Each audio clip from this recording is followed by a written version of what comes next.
Puji nama Tuhan, Bapak Ibu, Saudara sekalian yang saya kasih di dalam Tuhan. Pagi hari ini, biarlah kita datang pada Tuhan dengan penuh ucapan syukur. Kita boleh bersuka cita karena Tuhan Yesus sudah memelihara, memperhatikan setiap hidup kita. Bapak Ibu Saudara, kita akan mulaikan ibadah kita pada pagi hari ini. Bapak Ibu yang ada di rumah, dimanapun berada, mari kita berdoa bersama-sama. Tuhan Yesus Allah kami yang ajaib, kami sungguh bersuka cita Tuhan, karena kami memiliki Allah seperti Engkau. Engkau Allah yang selalu menyertai setiap langkah hidup kami. Apapun yang kami alami saat ini Tuhan, kami percaya kami beserta dengan Tuhan, dan kami akan memiliki damai sejahtera, sukacita berasal daripada Tuhan. Tuhan, kami akan memulai ibadah kami, biar Engkau pimpin ibadah kami ini dari awal sampai selesainya, dan biar tangan Tuhan yang akan bekerja di dalam hidup kami. Terpujilah nama-Mu Tuhan, di dalam nama Tuhan Yesus kami berdoa dan mengucap syukur. Haleluya, amin.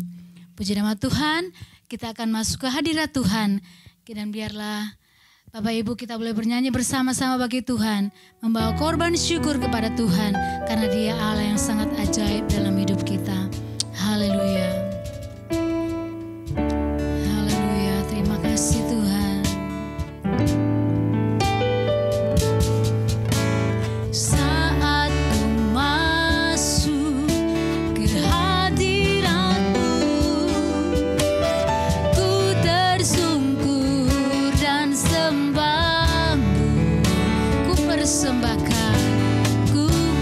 Persembahkan korban syukur.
memberikan kita kekuatan dan Dia menetapkan setiap hidup kita, ya, setiap langkah-langkah kita. Tuhan yang akan menetapkan. Puji nama Tuhan. Kita nyanyikan pujian kita. Tuhan menetapkan langkah-langkah orang. Haleluya.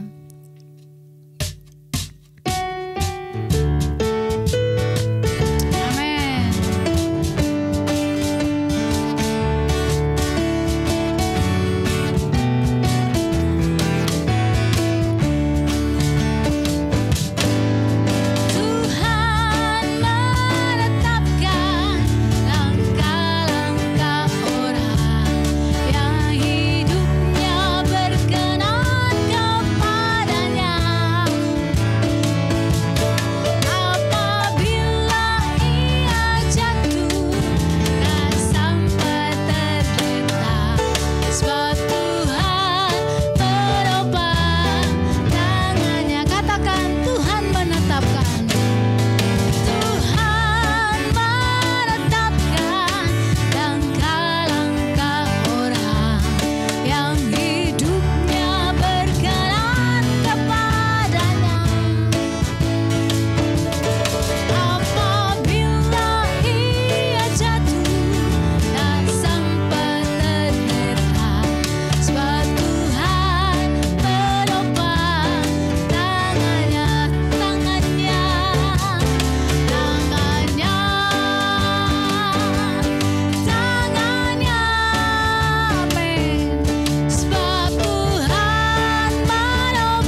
bagi kita.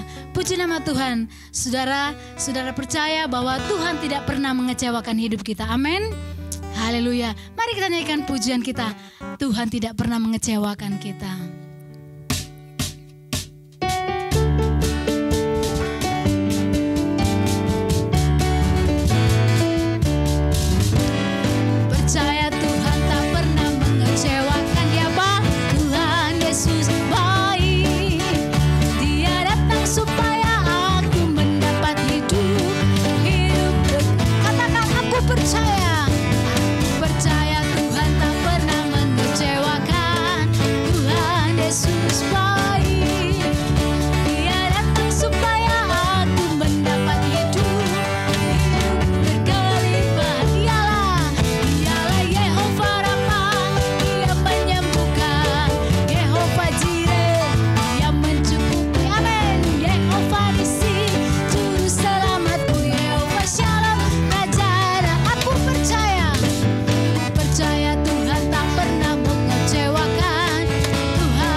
Bahwa dialah Yehova Jireh, dia akan mencukupi setiap kebutuhan kita.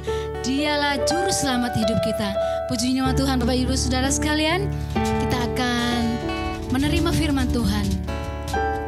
Biarlah firman yang kita dengar menguatkan iman kita, dan kita terus semangat di dalam Tuhan Yesus. Haleluya.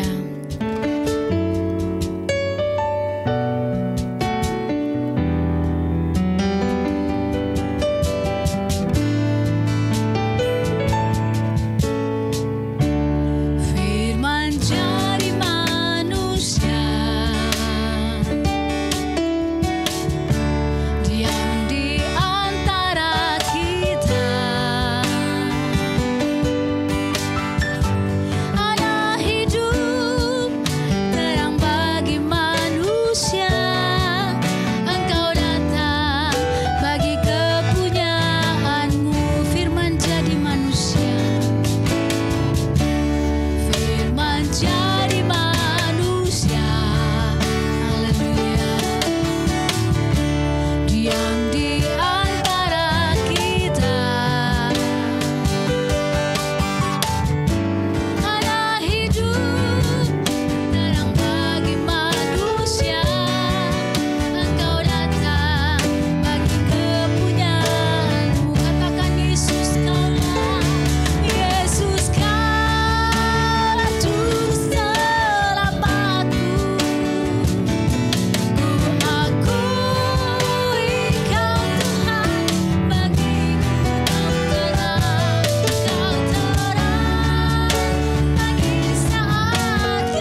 Salam sejahtera bagi kita sekalian. Kita bersyukur pada Tuhan karena kita masih punya kesempatan untuk beribadah kepada Tuhan. Dan saat ini kita akan merenungkan satu bagian firman-Nya. Mari kita langsung saja membaca dari kitab Yesaya pasal yang ke-6, ayat yang pertama hingga ayat yang ke-5. Dalam tahun matinya Raja Uzia, aku melihat Tuhan duduk di atas tahta yang tinggi dan menjulang, dan ujung jubahnya memenuhi bait suci. Para serafim berdiri di sebelah atasnya, masing-masing mempunyai 6 sayap. 2 sayap dipakai untuk menutupi muka mereka, 2 sayap dipakai untuk menutupi kaki mereka, dan 2 sayap dipakai untuk melayang-layang. Dan mereka berseru seorang kepada seorang, katanya, Kudus, kudus, kuduslah Tuhan semesta alam, seluruh bumi penuh kemuliaan-Nya. Maka bergoyanglah alas ambang pintu disebabkan suara orang yang berseru itu, dan rumah itu pun penuhlah dengan asap. Lalu kataku, celakalah aku binasa, sebab aku ini seorang yang najis bibir, dan aku tinggal di tengah-tengah bangsa yang najis bibir.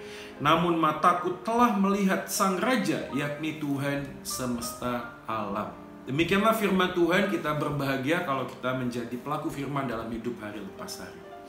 Nah, Bapak Ibu dan jemaat sekalian, memang kita mengalami sebuah situasi yang sulit pada masa-masa yang seperti ini. Dan tidak hanya Anda, mungkin ada banyak orang di luar sana juga yang mengalami banyak pergumulan berkaitan tentang kehidupan, usaha, pekerjaan, relasi dalam keluarga, dan lain sebagainya. Dan kita berharap supaya masa-masa yang seperti ini kita bisa lalui, dan kita melihat bagaimana Tuhan sedang bekerja, sudah bekerja akan, dan senantiasa akan bekerja di dalam kehidupan kita. Bapak Ibu, hari ini kita akan melihat sebuah tema, yaitu Unexpected Journey, sebuah perjalanan yang tak terduga, yaitu melihat tantangan pergumulan hidup melalui Injil Kristus Yesus. Kita mengambil satu tema, yaitu berkaitan dengan perjalanan yang tak terduga, karena kita tahu ada banyak hal yang kita nggak pernah pikirkan sebelumnya, dan ini terjadi saat ini. Ya, kita seringkali juga tidak pernah memikirkan, atau mungkin kita hanya fokus dengan apa yang kita sedang ada di depan kita, tapi kita tidak pernah menduga apa yang akan terjadi sampai dengan saat ini. Kita akan melihat satu bagian dari kitab Yesaya yang kemudian juga memberikan sebuah pemahaman tentang ayat 1.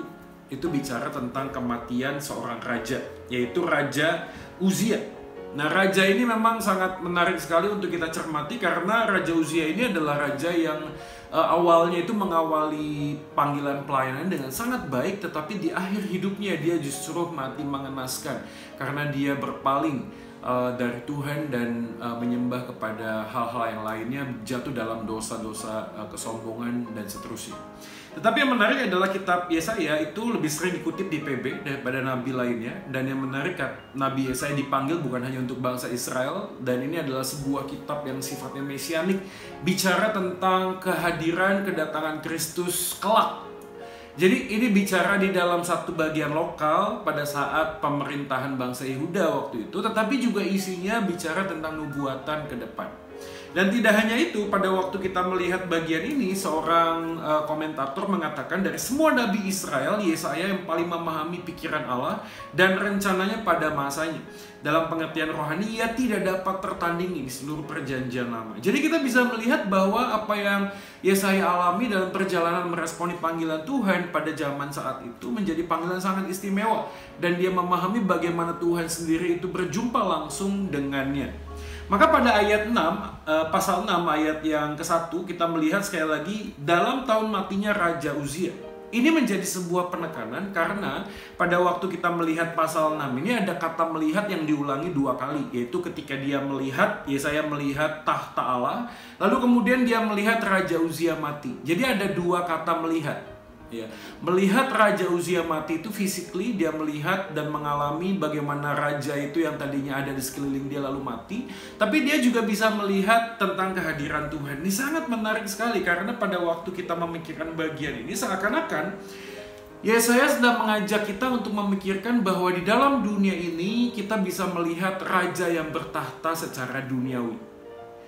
Tetapi dalam satu bagian yang lainnya kita juga bisa melihat raja di atas segala raja, yaitu Allah yang bertahta di dalam kehidupan jagat raya dan alam semesta ini.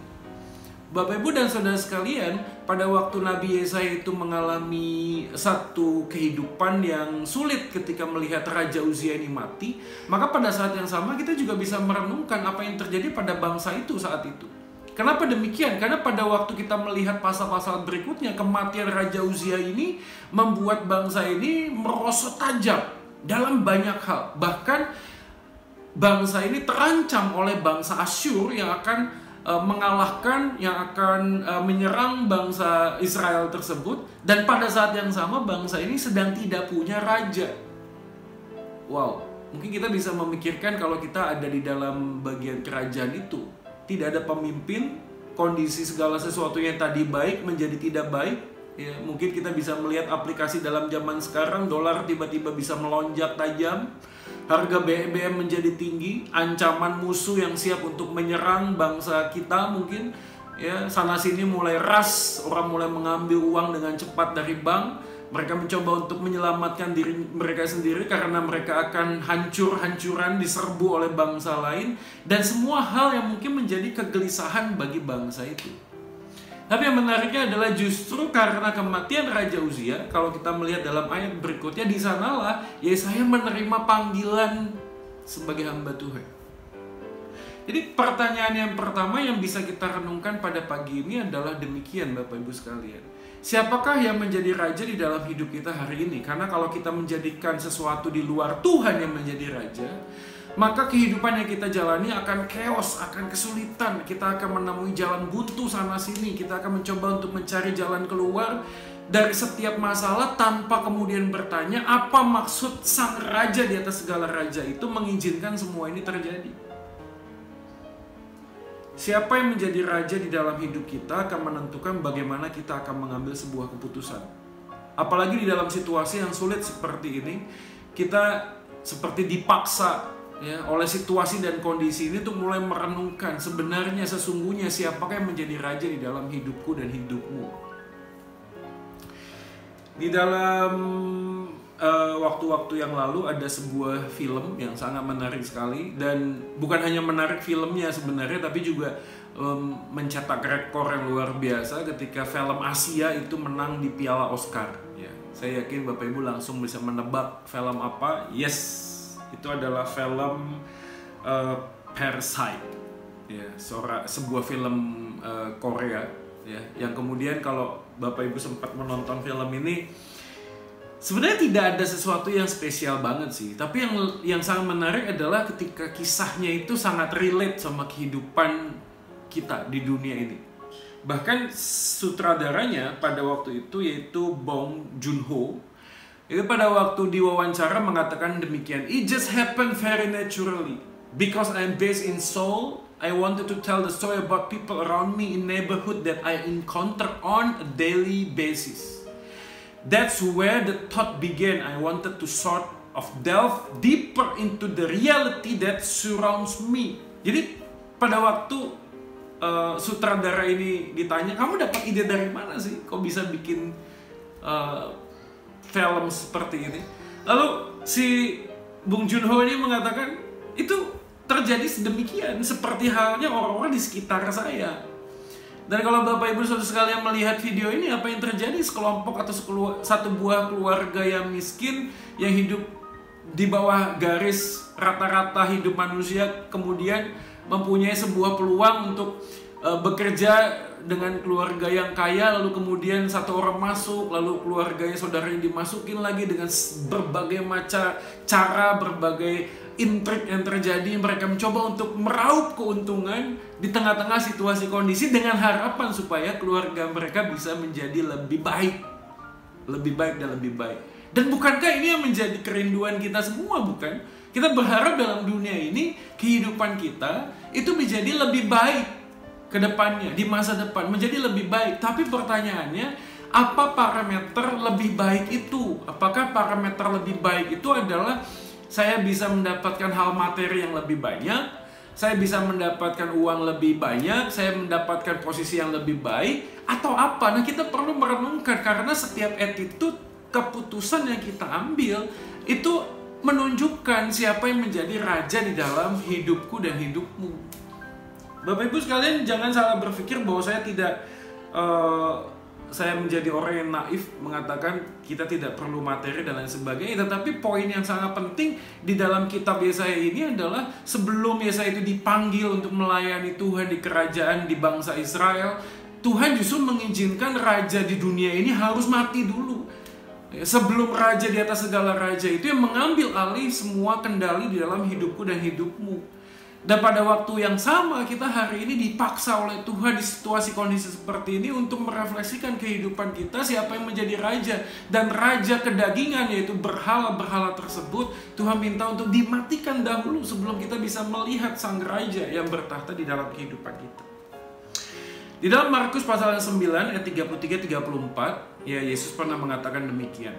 Ya, Injil Markus mengatakan demikian. Kemudian tibalah Yesus dan murid-muridnya di Kapernaum. Ketika Yesus sudah sampai di rumah, ia bertanya kepada murid-muridnya, apa yang kamu perbincangkan tadi di tengah jalan? Tetapi mereka diam sebab di tengah jalan tadi mereka mempertengkarkan siapa yang terbesar di antara mereka. Dan menarik sekali ini dicatat oleh 3 Injil lainnya, yaitu Matius dan Lukas dan juga Markus mencatat tentang pertikaian antar para murid. Dan yang lebih menarik, kitab Markus mencatat sebuah scene, yaitu tibalah Yesus dan muridnya di Kapernaum. Dan Bapak Ibu kalau memikirkan tentang Kapernaum, ini menjadi sangat menarik.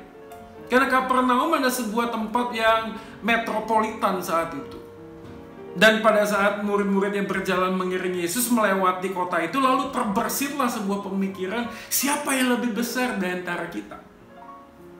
Dan bahkan di dalam bagian yang lain di ayat 34 dikatakan pada waktu Yesus bertanya, kenapa? Apa yang kamu perbincangkan? Para murid itu terdiam. Dan ini menunjukkan bahwa percakapan di antara para murid bukan hanya itu sesuatu yang sangat penting. Tapi para murid sadar bahwa apa yang mereka pertengkarkan itu, apa yang mereka diskusikan itu tidak berkenan kepada Tuhan. Karena kalau berkenan ya sudah aja langsung ngomong saja. Tapi ini tidak ngomong. Artinya bahwa para murid itu sedang memperbincangkan sesuatu yang mereka tahu Tuhan gak suka. Dilalui oleh jalan utama di antara Damaskus dan Kaisarea. Kota pelancong, bea cukai pajak diambil pelancong, karavan berhenti di Kapernaum. Di pantai danau ini ada arkeolog yang menemukan bagaimana Petrus dan nelayan lainnya mencari nafkah dan lain sebagainya. Well, kita bisa berpikir sejenak bahwa para murid mungkin saja memikirkan tentang siapa yang terbesar ketika mereka melihat di sekeliling mereka ada banyak perahu, banyak orang yang bertukar uang, menggunakan baju yang sangat bagus, mendapatkan banyak kekayaan secara dunia. Lalu mereka berpikir, wah kita punya Mesias, kita menjadi anak raja suatu kali kelak, dan kita akan mendapatkan banyak hal dari Sang Yesus. Tapi no, karena masalahnya bukan apa yang kita lihat yang menentukan sikap hati Bapak Ibu sekalian. Tapi sikap hati kita justru menentukan bagaimana kita melihat segala sesuatu dari sekeliling kita. What I do is what I think is what I believe. So my belief determine what I do. Francis Schaeffer mengatakan demikian. Apa yang ku lakukan adalah sesungguhnya manifestasi dari apa yang aku pikirkan dan apa yang ku percaya. Maka segala perilaku dan tindakanku hari-hari ini menunjukkan siapa yang ada di dalam hatiku yang sesungguhnya. Kita menjadi orang Kristen cukup lama, kita mengalami banyak pengalaman rohani bersama dengan Tuhan. Kita meresponi firman Tuhan dengan sangat positif, tapi akan sangat berbeda di tengah-tengah situasi kondisi yang seperti ini. Sama seperti pada waktu Bapak Ibu sekalian membaca kitab Ayub. Kurang apa Ayub itu? Pada pasal yang pertama, pasal yang kedua, dia dijelaskan tentang bagaimana kesalehan dia, hidup yang sangat mencintai dan takut akan Tuhan. Tetapi di pasal yang terakhir, Ayub bahkan mengatakan, dulu aku mendengar engkau dari kata orang saja. Artinya semua situasi, lingkungan yang Tuhan izinkan pada saat semuanya diambil daripadanya, itu justru menjadi ujian yang paling besar buat Ayub untuk memikirkan ulang siapakah Allah yang dia sembah sesungguhnya.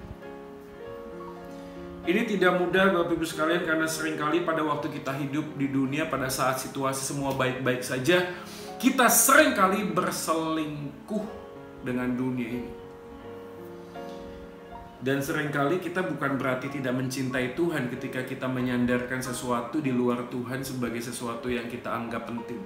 Karena yang mencintai dua orang dalam relasi dan waktu yang sama sebenarnya sedang tidak mencintai keduanya, bukan? Karena yang sedang ia cintai adalah dirinya sendiri. Kita mendua hati bukan karena kita tidak cinta Tuhan, tapi karena kita mencintai diri dan ambisi kita lebih daripada kita mencintai Tuhan. Jadi ini poin yang pertama yang kita perlu renungkan di situasi seperti ini. Kegiatan-kegiatan di dalam dan di dalam gereja menjadi offline, semuanya menjadi online. Kita melakukan banyak kegiatan dan ini pasti akan sangat sulit sekali. Kita harus beradaptasi dengan situasi kondisi ini. Tetapi jauh yang lebih penting daripada itu adalah ini menjadi sebuah kalibrasi hati kita yang sungguh-sungguh di hadapan Tuhan. Apakah situasi kondisi yang Tuhan izinkan ini mengungkapkan sesungguhnya imanku kepadanya? Tetapi kitab ini tidak selesai di sana. Lalu dikatakan kata kudus, kudus, kuduslah Tuhan, ayat yang ketiga. Ya, ini menyatakan tentang kebesaran kemegahan Tuhan Allah yang Tritunggal. Lalu kemudian Yesaya merespon dengan kalimat, celakalah aku binasa. Sebab aku ini seorang yang najis bibir dan aku tinggal di tengah-tengah bangsa yang najis bibir. Poin yang kedua ini, setelah kita tahu siapa raja yang sesungguhnya, lalu bagaimana kita ini bisa menghadapi kesulitan dengan tetap memuliakan sang raja? Jadi yang poin pertama adalah situasi kondisi yang sulit kita tetap menjadikan Yesus sebagai raja di dalam hidup kita. Tapi poin yang kedua adalah bagaimana kita bisa memuliakan sang raja di tengah-tengah kondisi yang sulit ini. Coba kita lihat ayat yang ke-9, dikatakan demikian. Kemudian firman-Nya, pergilah dan katakanlah kepada bangsa ini, dengarlah sungguh-sungguh tetapi mengerti jangan. Lihatlah sungguh-sungguh tetapi menanggap jangan. Buatlah hati bangsa ini keras dan buatlah telinganya berat mendengar dan buatlah matanya melekat tertutup. Supaya jangan mereka melihat dengan matanya dan mendengar dengan telinganya dan mengerti dengan hatinya lalu berbalik dan menjadi sembuh. Aneh sekali. Yesaya dipanggil oleh Tuhan untuk menyampaikan firman kepada bangsa yang tidak akan mendengar apa yang disampaikan oleh Nabi Yesaya. Kalau saya jadi Yesaya, mungkin saya akan bertanya kepada Tuhan, Tuhan untuk apa kalau gitu engkau utus aku? Kalau engkau mengatakan bangsa ini akan mendengar, tapi tidak akan menanggap. Bangsa ini akan melihat kebesaran Tuhan, tapi tidak akan berbalik kepada engkau Tuhan. Lalu untuk apa engkau panggil aku? Tetapi menariknya adalah bagian ini justru memberikan sebuah pesan kepada kita, seakan-akan Tuhan sedang berkata untuk hasil, jangan engkau pikirkan, bagianmu, tugasmu adalah jalankan apa yang aku perintahkan kepadamu, yaitu pergilah beritakan firman Tuhan. Dalam situasi kondisi yang seperti ini kadang kita bertanya ya, sampai kapan ini selesai? Lalu bagaimana hasil dari segala jerih payah yang saya lakukan? Kalau kita sebagai pengkhotbah, sebagai penginjil, pendeta yang memberitakan firman melalui media online seperti ini direkam, kesulitan saya mungkin saya nggak tahu dengan rekan yang lainnya. Tapi kesulitan saya adalah kadang-kadang saya merasa, Tuhan ini jemaat ngerti nggak ya? Jemaat mendengar nggak ya apa yang disampaikan? Dengan segala jerih lelah kita sudah menyiapkan sebuah perenungan, lalu kita bertanya-tanya, Tuhan ada nggak sih yang mengerti dan memahami? Tetapi melalui kebenaran firman ini seakan-akan Tuhan bicara kepada saya, sudah bagianmu adalah memberitakan kebenaran Tuhan itu dengan sungguh-sungguh dan bertanggung jawab. Giliran orang lain mau menanggap, mau mengerti, memahami, please, itu bukan bagianmu. Maka sama halnya dengan ranting bertugas untuk melekat pada pokok dan bukan menghasilkan buah, demikian kita dipanggil untuk taat dan setia dan bukan untuk menentukan hasilnya. Craig Groeschel dalam sebuah bukunya mengatakan, even if you never tweet, post, upload, or commented, you still live in self-centered world. And in your heart, you know there is more than what you see. Craig Groeschel sedang membahas tentang media sosial di mana banyak orang sedang melakukan kehidupannya self-centered. Tetapi Craig Groeschel mengatakan bukan karena ada media sosial orang suka self-center, bukan. Tetapi sesungguhnya manusia adalah orang yang selalu berfokus pada diri. Media sosial hanya membuka ruang dan wadah supaya manusia bisa melakukan eksplorasi. Dalam konteks tertentu, kenapa kita tidak bisa merespon panggilan Tuhan dengan sungguh-sungguh? Kita nggak bisa taat dan setia karena kita selalu berfokus kepada diri, bukan kepada Kristus. Dan kita sadar dalam bagian ini kita dibangunkan oleh bagaimana Kristus yang adalah Allah tidak menganggap kesetaraan sebagai Allah menjadi milik yang harus dipertahankan, melainkan dia telah mengosongkan dirinya menjadi manusia, menjadi hamba dan taat sampai mati. Kristus yang adalah Tuhan tidak menempatkan kepentingan dirinya sendiri sebagai kepentingan yang utama di dalam kehidupannya. Bahkan dia mengatakan sehari sebelum dia menyerahkan nyawanya, biarlah Tuhan kehendak-Mu yang jadi, bukan kehendak-Ku. Dia berdoa kepada Bapa, bukan? Bapak, Ibu, dan jemaat sekalian, hari ini mungkin kita bertanya-tanya sampai kapan? Dan firman Tuhan hari ini mengingatkan kepada kita, jangan tanya sampai kapan ini akan berakhir, tapi tanyalah apakah saya sudah merespon panggilan Tuhan dengan sungguh-sungguh. Anda sebagai ayah, betulkah kita melakukan panggilan Tuhan di dalam keluarga sebagai imam? Kita sebagai seorang istri, sebagai ibu, betulkah kita sudah mendukung pelayanan atau pekerjaan suami kita? Di dalam kita sebagai anak-anak, betulkah kita sudah menghormati ayah dan ibu kita? Sungguh-sungguh responi panggilan Tuhan dengan taat dan setia. Jangan sampai kita bertanya kepada hal yang sifatnya itu solusi tanpa bertanya kepada Tuhan maksud Tuhan di dalam kehidupan kita untuk kita bisa belajar taat dan setia.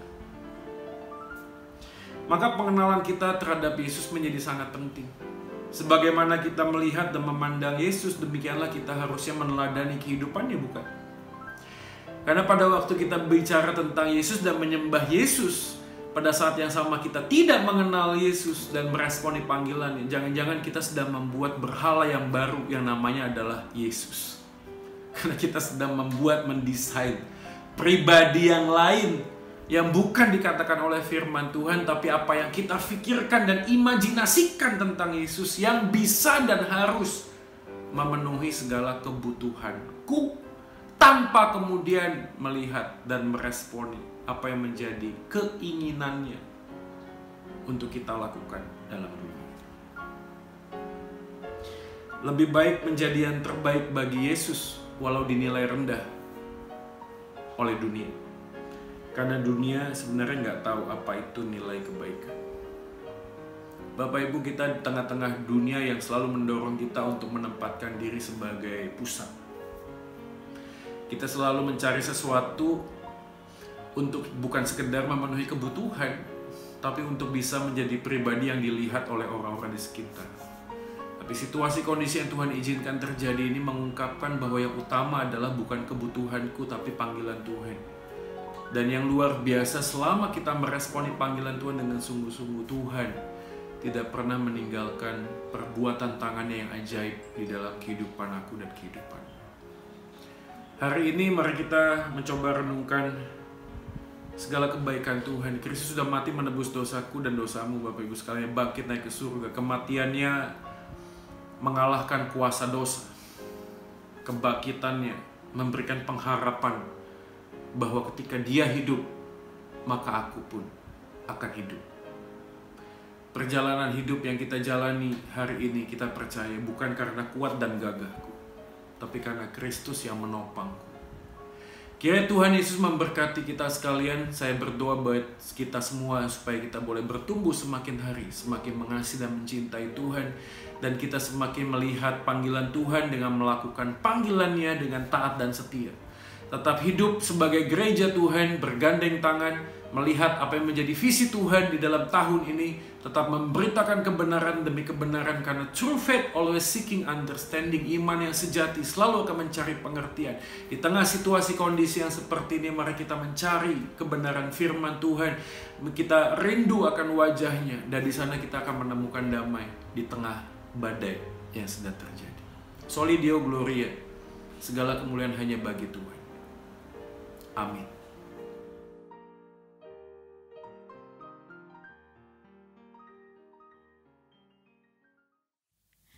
Kita akan menyatakan pengakuan iman rasuli. Apa yang kau percayai tentang Allah Bapa, Aku percaya kepada Allah Bapa yang Maha Kuasa, Khalik langit dan bumi. Apa yang kau percayai tentang Yesus Kristus, Anak Allah? Aku percaya kepada Yesus Kristus, Anak Allah Tuhan kita, yang dikandung daripada Roh Kudus, lahir dari anak darah Maria, yang menderita sengsara di bawah pemerintahan Pontius Pilatus, disalibkan, mati, dan dikuburkan, turun ke dalam kerajaan maut. Pada hari yang ketiga, bangkit pula dari antara orang mati, naik ke surga, duduk di sebelah kanan Allah Bapa yang Maha Kuasa, dan dari sana ia akan datang untuk menghakimi orang yang hidup dan yang mati. Apa yang kau percayai tentang Roh Kudus? Aku percaya kepada Roh Kudus, yang kudus dan am, persekutuan orang kudus, pengampunan dosa, kebangkitan tubuh, dan hidup yang kekal. Amin. Puji nama Tuhan. Bapak Ibu Saudara sekalian, kita akan menutup ibadah kita dan kita akan menerima berkat daripada Tuhan. Saya undang Bapak Ibu berdiri bersama-sama, kita nyanyikan pujian kita.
Puji Tuhan, Bapak Ibu, Saudara-saudara yang terkasih, kita sudah menyelesaikan ibadah kita pada hari ini. Kita mengucap syukur di dalam kehidupan kita, perjalanan kehidupan kita yang seringkali tidak pernah kita pikirkan, tidak pernah kita mengerti. Tetapi kita masih bersyukur oleh karena ada tangan kasih Tuhan yang terulur menuntun kita, menolong kita. Kita berterima kasih kepada Tuhan untuk penyertaannya hingga hari ini. Kita boleh ada karena kemurahan Tuhan. Kita boleh ada karena kasih sayang Tuhan. Dan mari kita akan mengakhiri ibadah kita. Kita akan berdoa bersama-sama. Bapa dalam surga, terima kasih untuk kesempatan pada hari ini. Kami boleh kembali di dalam ibadah kami. Kami boleh menyembah Tuhan, mempermuliakan Tuhan, mendengarkan firman Tuhan yang menolong kami, memberikan kekuatan dalam kehidupan kami. Dan biarlah hari ini boleh tetap menjadi bagian kehidupan kami, untuk kami dapat menikmati segala penyertaan, pertolongan, pimpinan, dan bimbingan Tuhan. Kami mengucap syukur, kami sudah memuji Engkau dan mendengarkan sabda firman-Mu. Kami pada kesempatan ini memohon pertolongan Tuhan untuk dapat menaikkan doa kami untuk saudara-saudara kami yang masih dalam kelemahan tubuh, terbaring dalam sakit yang dialami, juga mungkin yang sedang dalam pemulihan. Kiranya Tuhan, tangan kasih-Mu terulur memberikan kesembuhan yang sempurna, pemulihan yang sempurna. Juga untuk saudara-saudara kami yang dalam pergumulan, dalam kesulitan, dalam persoalan, kiranya Tuhan yang memberikan jalan keluar. Tuhan yang memberikan pertolongan penghiburan, sehingga mereka boleh melihat tangan kasih-Mu yang menolong kehidupan mereka. Kami juga berdoa untuk bangsa dan negara kami. Kami memohon pertolongan Tuhan, kiranya semua para pemimpin kami dari pusat sampai ke daerah juga dalam menghadapi pandemi COVID-19 yang melanda bangsa kami, kiranya juga Tuhan menolong petugas yang melaksanakan untuk dapat menyelesaikan, memutuskan mata rantai penyebaran virus COVID-19 ini. Kiranya Tuhan memberikan kekuatan, Tuhan memberikan pertolongan, sehingga bangsa kami boleh terhindar dari malapetaka ini Tuhan. Terima kasih Bapa, terima kasih. Juga kami berdoa untuk gereja-gereja Tuhan, untuk umat Tuhan, untuk hamba-hamba Tuhan yang hari ini juga beribadah, baik mereka yang beribadah sudah menjalankan ibadah offline, juga mereka yang masih beribadah secara online. Kiranya juga Tuhan tetap memberkati dalam persekutuan ini, dalam ibadah ini. Kiranya kehadiran Tuhan boleh tetap memberikan kekuatan, boleh memberikan pengertian bahwa Tuhan tidak pernah meninggalkan umatnya yang percaya. Terima kasih Tuhan, terima kasih. Kami mengucap syukur. Mari saudara-saudara, kita mengangkat kedua tangan kita di hadapan Tuhan. Biarlah tangan kasih Tuhan, kemurahan Tuhan tetap menopang, membimbing, menuntun, memegang tangan kita. Kita boleh berjalan bersama-sama dengan Dia. Dalam keadaan apapun, kita percaya bahwa Tuhan selalu memberikan jalan yang terbaik. Terima kasih. Engkau memberkati umatmu, Engkau memberkati anak-anakmu. Apapun yang dikerjakan jadikan berhasil, dan biarlah pertolongan boleh datang dari Tuhan. Saudara-saudaraku yang terkasih, terimalah berkat, rahmat, dan anugerah dari Allah Bapa, cinta kasih anaknya yang tunggal Tuhan Yesus Kristus, berkat penghiburan penyertaan daripada Roh Kudus yang akan menyertai kita mulai hari ini, sampai selama-lamanya Tuhan menjemput kita. Dalam nama Tuhan Yesus, hamba mohonkan doa berkat ini. Haleluya. Amin. Puji Tuhan. Selamat hari Minggu. Tuhan memberkati.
Jalan